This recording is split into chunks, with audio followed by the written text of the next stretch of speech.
দেখো আজকে কি রান্না করছি। চিকেন নিয়ে এসেছি, এখানে একটু চিকেন করছি আর সাথে ভাতও বসিয়ে দিয়েছি। তো চিকেনটাই হবে আর দেখি কি রান্না করা যায়। আর একটা নতুন জিনিস নিয়ে আলু ভেজে রেখেছি। দেখো আলু টালু ভাজা হয়ে গেছে। দেখো মাছও আনা আছে, মাছটা করব না। একটা নতুন জিনিস দেখো, আজকে আমরা এটা খাবো। তো নতুন নিয়ে এসেছি, এটা এখনও পরিষ্কার করা হয়নি। এটা পরিষ্কার করব মাংসটা রান্না করে নিয়ে, তবে এটা হাত দেবো। এটা পরিষ্কার করতে একটু টাইম লাগবে, তার জন্য এটা একটু পরেই করব। চিকেনটা বসিয়ে দিয়েছি, এদিকে চিকেনটা হচ্ছে, এদিকে পাশে ভাতও হচ্ছে। তো ভাতটা হওয়ার মধ্যেই ভাতটাকে নামাবো। আমি চিকেনটা আজকে কষা কষা করে করব, প্রথম থেকে তোমাদের দেখাতে পারলাম না। তো যাই হোক, চিকেনটা কষা কষাই করবো ভাবছি। আলু টালু দিয়ে সব দিয়ে কষানো শুরু করে দিয়েছি।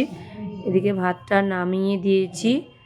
নামিয়ে নিয়ে দেখো একটা বেগুন ছিল, বেগুনটা পোড়াবো অর্ধেক অর্ধেক করে।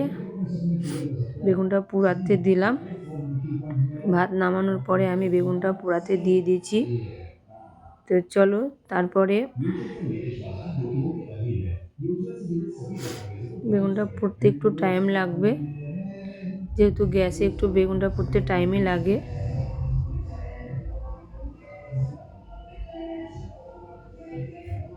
আস্তে আস্তে বেগুনটা ফুটছে। বেগুনটা পোড়া হয়ে গেলে ভাতের মধ্যে একটা আলু দিয়েছি, আলুটা দিয়ে বেগুনটা দিয়ে একসঙ্গে মাখাবো। ওটা খেতে ভালো লাগে, ওটা দিয়েই খাওয়া হয়ে যাবে। দেখি চিকেনটা কমপ্লিটের মধ্যে এখনও হয়নি। ভাত নামিয়ে আমি একদিকে ভাত তরকারিটা বসানো আছে, একদিকে আমি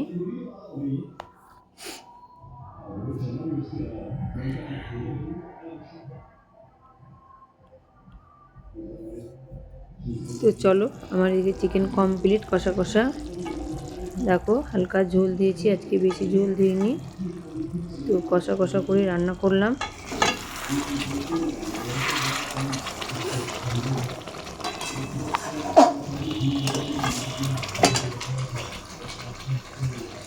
তো তোমাদের সবার নেমন্তন্ন থাকলো, চলে আসো সবাই চিকেন আর বেগুন পোড়া খাওয়ার জন্য। তো চলো, আজকের মতন আমার রান্না এখানে কমপ্লিট। আবার দেখা হবে আগামীকাল। তো সবাই ভালো থাকবে, সুস্থ থাকবে। সবাইকে টাটা বাই বাই বলে আমি আজকের মতন আমার ব্লগ ভিডিও এখানেই শেষ করলাম। তো চলো, আবার দেখা হবে আগামীকাল।